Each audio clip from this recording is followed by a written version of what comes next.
আসসালামু আলাইকুম বন্ধুরা। পৃথিবীতে এমন কিছু ঘটনা আছে যা সময়ের সাথে সাথে কিংবদন্তি হয়ে গেছে। আজ আমরা জানবো ঠিক তেমনই এক ইতিহাস, RMS টাইটানিকের গল্প, যেটা শুধু এক জাহাজ ছিল না, ছিল মানুষের অহংকার, প্রযুক্তির বিস্ময় আর শেষে এক মর্মান্তিক পরিণতি। টাইটানিক বানাতে সময় লেগেছিল প্রায় 3 বছর। 31 মার্চ 1909 থেকে 31 মার্চ 1912 পর্যন্ত। জাহাজটি তৈরি করেছিল হারল্যান্ড অ্যান্ড ওয়ালস নামের কোম্পানি, উত্তর আয়ারল্যান্ডের বেলফাস্ট শহরে। এর মোট নির্মাণ খরচ ছিল প্রায় $7.5 মিলিয়ন, যা আজকের মূল্যে প্রায় $400 মিলিয়ন। জাহাজের দৈর্ঘ্য ছিল 882 ফুট 9 ইঞ্চি, জাহাজটির উচ্চতা 175 ফুট এবং জাহাজের ওজন 46,328 টন। মোট কক্ষ সংখ্যা 840টিরও বেশি। যাত্রী ধারণ ক্ষমতা প্রায় 2,435 জন যাত্রী এবং 892 জন ক্রু সদস্য।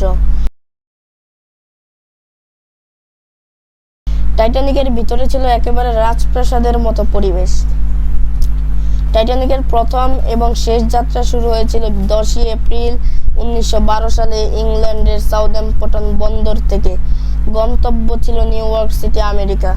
যাত্রার মাত্র 4 দিন পর, অর্থাৎ 14 এপ্রিল 1912 রাতে উত্তর আটলান্টিক মহাসাগরে জাহাজটি বরফখণ্ডে অর্থাৎ আইসবার্গে আঘাত করে। রাত 11:40 আঘাত লাগে আর মাত্র 2 ঘন্টা 40 মিনিটের মধ্যে অর্থাৎ রাত 2:20 নাগাদ টাইটানিক সম্পূর্ণভাবে ডুবে যায়।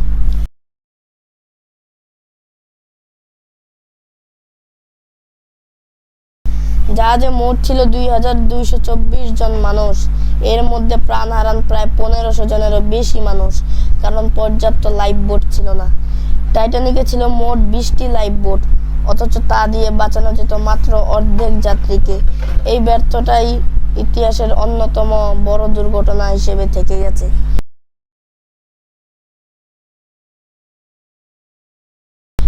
টাইটানিককে বলা হতো অডুবনীয় জাহাজ, কিন্তু বাস্তব প্রমাণ করলো ঠিক উল্টোটা।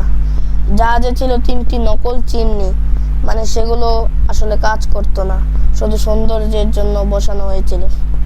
আইসবার্গের সতর্কবার্তা টাইটানিক পেয়েছিল 6 বার, কিন্তু রেডিও অপারেটররা সেগুলোকে তেমন গুরুত্ব দেননি। টাইটানিক ডোবার সময় জাহাজের ব্যান্ড শেষ পর্যন্ত সঙ্গীত বাজিয়ে গিয়েছিল। এটি ইতিহাসের অন্যতম হৃদয় বিদারক মুহূর্ত। টাইটানিকের ধ্বংসাবশেষ খুঁজে পাওয়া যায় 1985 সালে সমুদ্রের প্রায় 12,500 ফুট গভীরে। এই ঘটনার পর বিশ্বব্যাপী জাহাজ নিরাপত্তা আইনে বিশাল পরিবর্তন আনা হয়। এর গল্প নিয়ে 1997 সালে টাইটানিক নামের সিনেমাটি তৈরি হয়, যা আজও বিশ্বের অন্যতম জনপ্রিয় ও সর্বাধিক আয় করা চলচ্চিত্র।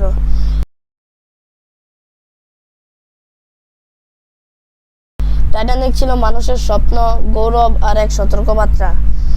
এমনকি টাইটানিকের প্রতিষ্ঠাতা বলেছিলেন যে এই জাহাজটি এতই শক্তিশালী যে স্বয়ং সৃষ্টিকর্তাও এই জাহাজ ডুবাতে পারবে না, নাউজুবিল্লাহ। কিন্তু শেষ পর্যন্ত একটি আইসবার্গের কারণে এই জাহাজটি 1500 জনেরও বেশি মানুষ নিয়ে হারিয়ে যায় চিরতরে।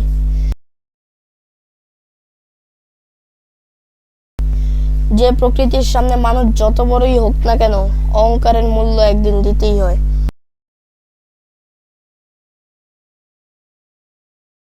বন্ধুরা, ভিডিওটি ভালো লেগে থাকলে লাইক করতে ভুলবেন না, এবং আপনি যদি অজানা পথ চ্যানেলে নতুন হয়ে থাকেন তাহলে সাবস্ক্রাইব করতে পারেন এবং আপনার মতামত কমেন্ট বক্সে দিয়ে যাবেন। ধন্যবাদ।